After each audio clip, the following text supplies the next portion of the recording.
जय श्री कृष्णा। मित्रों,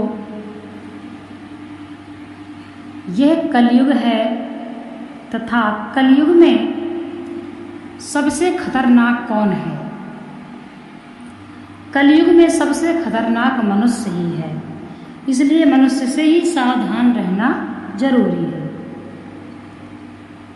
कलयुग में जो मनुष्य है वह 36 बुद्धि वाला है, अर्थात जो कलयुग का मनुष्य है वह दैत्य दानव देवता सबका मिक्स बना हुआ है। इसलिए यह पता नहीं होता है कि मनुष्य कब देवता का रूप रख ले और मनुष्य कब दानव का रूप रख ले और मनुष्य कब राक्षस का रूप धारण कर ले। इसलिए यह मिक्स आइटम है, तो इसमें आपको छांटना है। मनुष्य का जो व्यवहार है, हम मनुष्य का व्यवहार देखकर ही मनुष्य को समझ सकते हैं आखिर इसकी प्रवृत्ति क्यों ऐसी है। परंतु सभी की यह बात समझ में नहीं आ सकती है, क्योंकि विवेक, बहुत ही विवेक लगा सकते हैं जब आप किसी को समझ पाएंगे।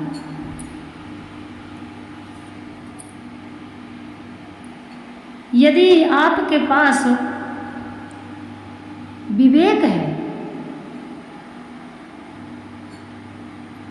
तभी आप हर मनुष्य को समझ सकेंगे।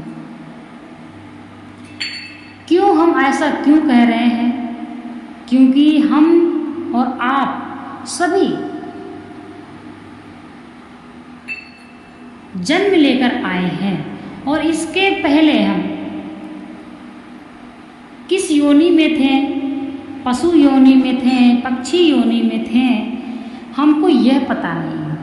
परंतु आज भी आप देख लो, बहुत से ऐसे व्यक्ति हैं जो एकदम कुत्तों जैसा व्यवहार करते हैं, एकदम गधों जैसा व्यवहार करते हैं, एकदम घोड़ों जैसा व्यवहार करते हैं, एकदम कौवा जैसे व्यवहार करते हैं, एकदम बिल्ली जैसे व्यवहार करते हैं। बहुत से ऐसे व्यक्ति हैं। इसका मतलब यही है कि व्यक्ति जिस योनि से निकल करके आया है, मान लीजिए कोई व्यक्ति सर्प की योनि से मनुष्य की योनि में आया, परंतु वह मनुष्य की योनि में भी दूसरे का, जैसे कि भाई की प्रॉपर्टी या दूसरे की संपत्ति मार के खा रहा है, छीन के अपने हवाले कर रहा है, तो इसका मतलब आप समझ लीजिए कि जो सर्प होता है वह मेहनत कभी नहीं करता है। सर्प कभी नहीं बिल खोदता है, बिल खोदता है चूहा और कब्जा करता है सर्प। इसीलिए जो व्यक्ति बिना मेहनत किए दूसरे का हड़प करके खाना चाहता है, तो आप अनुमान लगा लीजिए कि वह व्यक्ति सर्प की योनि से निकल कर आया है। इसलिए आप चाहे कुछ भी कर लीजिए, उसकी यह प्रवृत्ति नहीं जाएगी। वह अपना यह गुण नहीं छोड़ेगा। कोई कोई व्यक्ति कहता है कि हमने इसको बहुत समझाया, परंतु इसकी ऐसी आदत नहीं जा रही है, इस व्यक्ति की ऐसे लड़ने की आदत नहीं जा रही है, यह हर समय लड़ता है, हर समय भौ भौ भौ भौ करता है।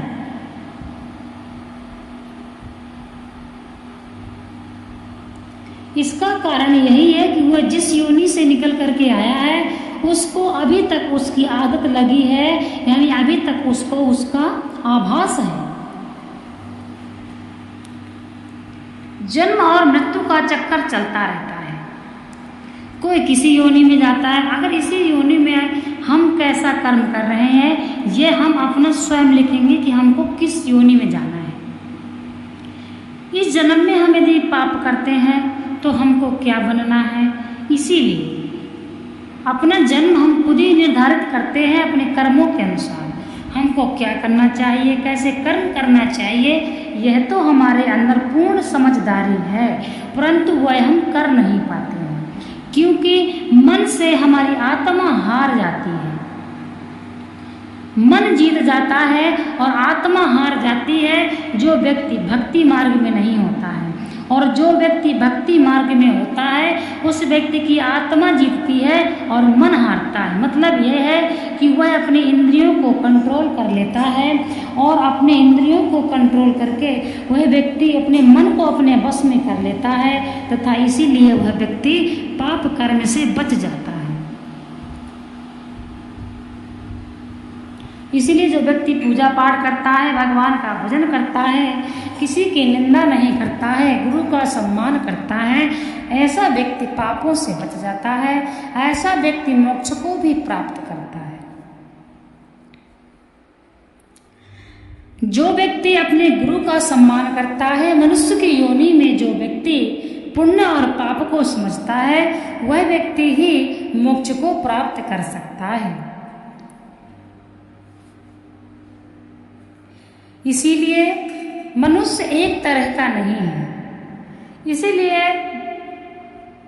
बोला जाता है कि भगवान ने हर मनुष्य में अलग अलग गुण दिए हैं। भगवान ने किसी को अच्छा बुरा गुण नहीं दिया है। क्योंकि मान लो यदि कोई बुरा कर रहा है तो क्या भगवान ने उसे सिखाया है कि तुम बुरा करो?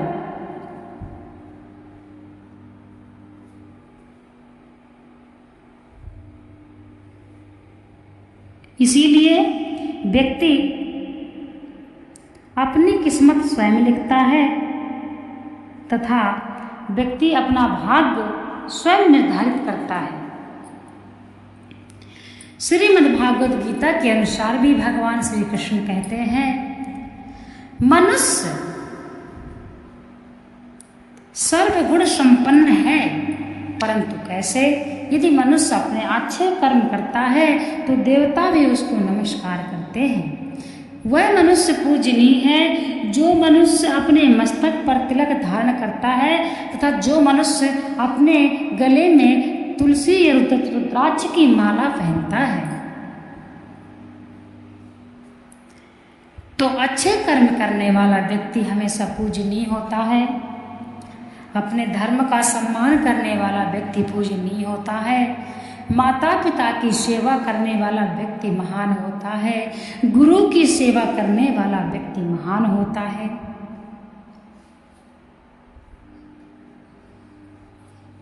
श्री राधे।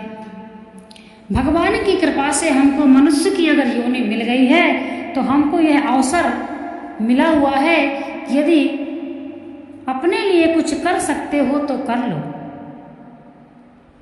हमको मनुष्य की योनि मिली है, यदि हम अपने लिए कुछ कर सकते हैं तो अभी कर सकते हैं। यदि मनुष्य को ही यह समझ है कि हमको मोक्ष प्राप्त करना है तो आप सभी को और हमको भगवान ने यह अवसर दिया है। इसीलिए हमको मनुष्य की योनि प्राप्त हुई है कि हम अपने लिए कुछ करें। पता नहीं हम कितनी कष्टकारी योनियों में जन्म ले करके भुगतान कर करके अपने कर्मों का आए हुए हैं और आज आखिर हम मनुष्य योनि में हैं तो हमको अपने लिए अपना परलोक सुधारना आवश्यक है। यहाँ पर हम कितनों भी कमा लेंगे, जोड़ लेंगे, सब कुछ कर लेंगे, परंतु हमको एक दिन वह सब कुछ छोड़ना पड़ेगा। संपत्ति स्वयं अपना मालिक बदल देती है। 100 साल के बाद संपत्ति अपना स्वयं एक मालिक बदल देती है। इसलिए हमको अपने परलोक को अपने हाथों से ही सुधारना